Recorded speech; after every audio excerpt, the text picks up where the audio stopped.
Welcome to back to my channel. আজকে দেখাবো কুমড়ো পাতার পাকোড়া। তার জন্য আমাদের কুমড়ো পাতা, মুসুর ডাল ভালোভাবে পরিষ্কার করে ধুয়ে নেব।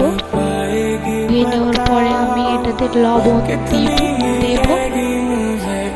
তারপরে আমি এটাতে লবণ দিয়ে ভালোভাবে কচলে যে মানে ওই থেকে কাটা ওটা উঠে যাওয়ার পরে আমি সাদা পানি দিয়ে ভালোভাবে ধুয়ে নেওয়ার পরে একটা পাত্রে নিয়ে নেব।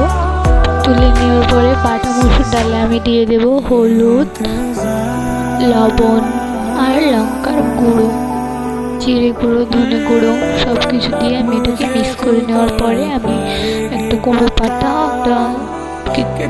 উপর নেওয়ার পরে আমি এটাকে ভালোভাবে লাগিয়ে নেব। ব্যাটারটা কুমড়ো পাতার গায়ে ভালোভাবে লাগিয়ে নিতে হবে। তারপরে লাগানোর পরে এটাকে এইভাবে করে নেবেন। তারপরে আমি এগুলোকে ভেজে নেব,